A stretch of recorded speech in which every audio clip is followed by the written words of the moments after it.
Guys, what's going on? Welcome to Serial at Midnight. My name is Heath. And I'm Bree. And we are going to talk about the Disney Plus streaming service. There was just a media event we've known it was coming for a while, but there was just a media event kind of announcing officially what it is, what's going to be on it, and most importantly, the cost. So the cost was the big surprise for me. It seems so inexpensive. $6.99 a month. Yeah. Or $70 a year. So 2 months for free. Yeah. And like our Netflix just went up to $14, I think it's $15. And so we're probably not getting our money's worth on that. I don't think I don't think so. And I don't stream that much anyway. You guys, you know, because you follow this channel, I'm not a huge streamer. You enjoy streaming. I do. I stream more, mostly because I'm tired and lazy. So I don't want to go hunt for a DVD. I mean, I think that's an appeal of the streaming services. It's right there in your hands. Yeah. Or on your screen or whatever. And it suggests things for you based on what you watched, and you're just like, hey, I probably would like that. I'll give it a try. Yeah. And so now there's going to be one of those exclusively for Disney and a little bit of Fox as well. So I have some notes here. We'll go through it a little bit, but there's a few things. This is not going to be a super long video. I just want to ping pong some things off of you and see what you think about some of this stuff. Because I kind of doubt. Like, I'm excited about it. First of all, I will say, like, I'm not anti this service. Yeah, I'm excited about it, I think we actually probably will sign up maybe for a year. And we'll probably do the year program. Because we are Disney fans, Disney aficionados. Yes, that's my pipe. And it blows bubbles. But, so, the thing they said, like, the big thing that I question is they're like, it's going to eventually have all the Disney classic animated movies, and I'm like, all of them? Because there's like a core 12 or 18 or something like that, and it's like Sleeping Beauty, Cinderella, The Little Mermaid, Aladdin, the ones you expect, Beauty and the Beast. That's what I think that's at launch.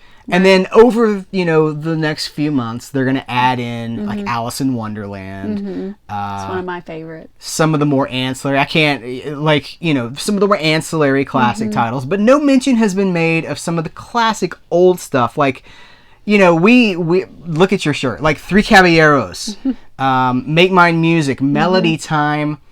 Do we utter the words Song of the South? Obviously, that you can't say all if there's no Song of the South, because that was a Disney feature animated film nominated for an Oscar.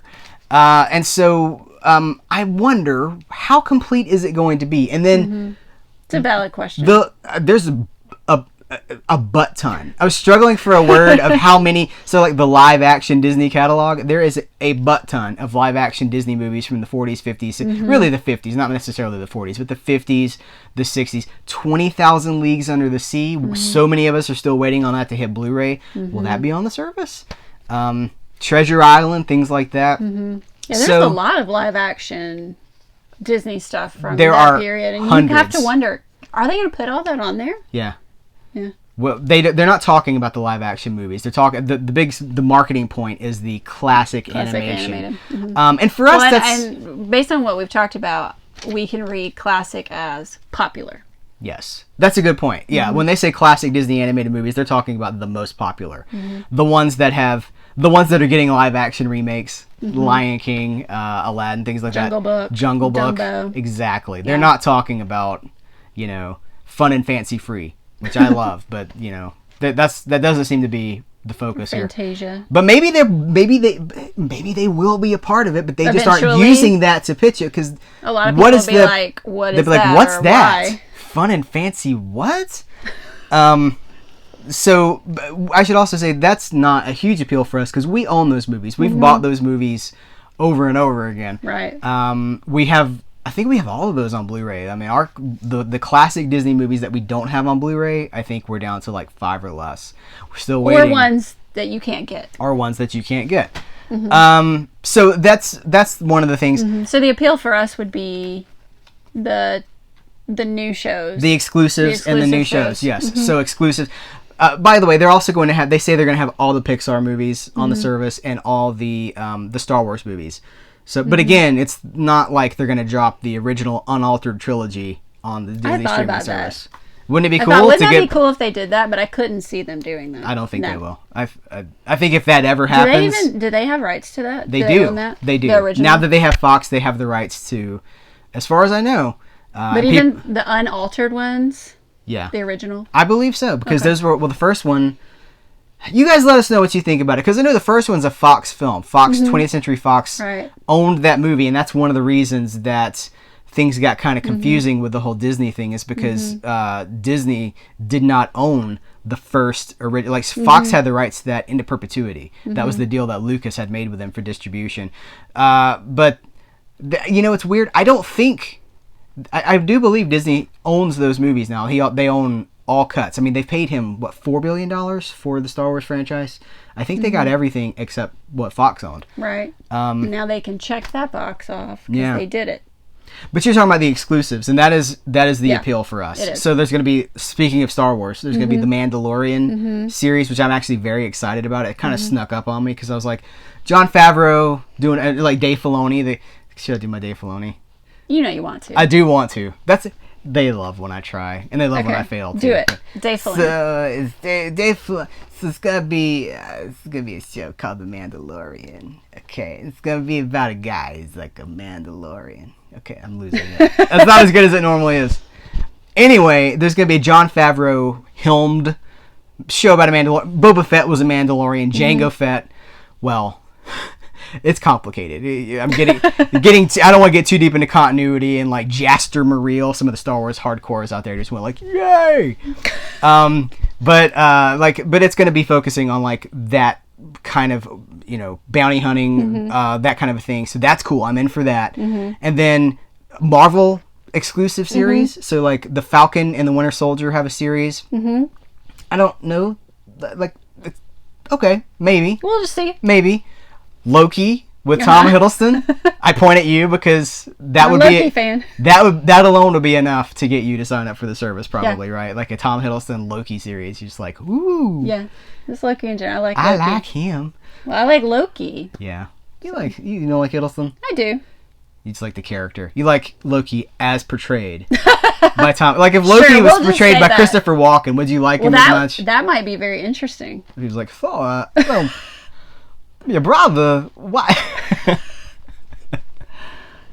That would be something to watch. Be interesting for sure. Yeah. A Scarlet Witch and Vision show, which I think is called Wanda Vision, and I don't think that's a good title. That sounds like something that comes on at night, or like maybe it's like a YouTube web series about a girl named Wanda and how she sees the world. Yeah. Like today we're gonna be looking at Wanda Vision and how I live. Wanda Vision's going to the grocery store. I'm just like.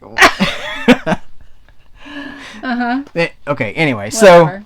So what else is there? Oh, the Cassian and back to Star Wars, the Cassian Andor prequel series to Rogue One. The Rogue One prequel series featuring Cassian Andor starring another one of your favorites, Diego Luna. And also featuring Alan Tudyk as K2SO, who the sarcastic droid. He's back for it too. It'd be kind of cool to get to see these characters without the specter of death hanging over them, right? Yeah, right. That's true. Yeah. Thanks, Disney. But let's see what else. They're going to have some Fox content on there, like all the seasons, all 716 seasons of The Simpsons are going to be on the service, like from launch. It's a lot. Hey, it just keeps getting picked up. Oh, but you won't be able to watch the episode with Michael Jackson in it. And that's you want to talk? So I'm just bringing it up. That's what. Since we're talking about censorship. We're talking we've been online in the Patreon stuff and even in the Serial at Midnight thing. We've been talking a little bit about censorship and how streaming is like the friend of censorship and how they can just pull something and you never see it again. Like the Michael Jackson episode of The Simpsons. So Song of the South, that sort of thing. Like this, that's a separate conversation. Let us know if you guys want to talk more about that or. We're here. That's the era now. We are in the era where companies can censor something like that on streaming. So it's interesting. But all the Simpsons, they said they're gonna have like Malcolm in the Middle because I think only the first season of Malcolm in the Middle ever came out on DVD. Oh really? Yeah. It used to be on one of the other streaming. Was it on Netflix? It was Netflix. Yes. It was on Netflix. It was. Now it recently. I guess it was earlier this year. Was it? Or not this year? I'm sorry. I think in school years. It was back in the fall, maybe. Or was it last year? I don't remember. So now I didn't catch all of those. Now I can't remember. But you were introducing Mini Midnight to Malcolm in the Middle, and she did. We watched it all. She became a big fan of Bryan Cranston, and then immediately went into Breaking Bad. That's right. That's not true. No. But what else? They're gonna have like Fox movies like The Sound of Music, because I guess that translates well to a Disney. I think so. Audience. But then the other thing that I'm also interested, there's gonna be like thousands of episodes of TV series apparently, and I guess they'll put like all their Hannah Montana, all that kind of stuff on there. The current Disney, well, Hannah Montana is not current, but they'll put. They have a vast Disney, like Disney has a huge library of episodic television. That'll be on there. They're not getting too specific about that. And there's still to be documentaries, reality shows, competition shows. There's a cooking show that's going to be between families, like they pit families against each other to cook a recipe that will end up in the Disney parks. Oh, wow. And that sounds like I'm into that, because we love Disney dining. We love the Disney food. By the way, side note, like if you guys go to Disney World and you're like, Disney food is like hot dogs and pretzels. No. Disney, you just got to go to like you got to know where to go. Just got to go to the right place. Yeah. But, so I'm interested in that. So it's exciting. It's honestly exciting. Like I went from being like, I don't need another streaming service. I have all those movies. I have all the Disney movies. I own all the Star Wars movies. And we have all the Marvel movies too. I think we do. We have every Marvel movie. So, but here, there's a ton of stuff. Yeah. $6.99 a month. Yeah. Hopefully that's not like a loss leader price, and they're just going to be like, okay, it's $6.99 a month, and then month 6 it's $19.99 or something like that. But I'm excited. I'm actually really excited. I'm excited too. Like I said, I think I'm tempted to just like maybe just do a year in advance. Well, and that way too, you lock in that price. Speaking of the price, if you do it for the whole year, you've locked in $70. Locked in your price. Yeah. So at least for the year. I'm not normally. I don't dislike streaming, but I often, because of the censorship issues, because of ownership, things like that. I often do choose purchasing above streaming. Right. But I'm actually super excited about this service. I didn't do anything with the DC Universe subscription service, streaming service. Warner Brothers is launching one. I don't think I'm not really that interested in that. Of course, we may be here in a few months talking about that too, but the Disney service, like we are the we're the audience for that. So I'm actually really excited about it too. Awesome. Let's go. Maybe we can do later after it comes out and we've had some time with it. We could do another video about reviewing it. Like review what do we think now that we have it. Yeah. Yeah, we might be back here talking about how Three Caballeros is on the service. And we're like, we can only hope. We can only hope. Yeah. So I don't know. We're excited. We're going to check it out. I feel like as soon as this is over, we're going to go try to give Disney our money. But so guys, that's what we're constantly doing. Yeah. Just finding ways to That's a good point. Give Disney our money. They just keep finding ways to hook us, man. So guys, what do you think about the streaming service? Are you excited about it? Are you not excited about it? Let's talk about it in the comments below. Yeah. Anything else? Yeah, I think we covered it. Awesome. Well, guys, thanks again. We appreciate you so very much. And until next time, we will catch you later.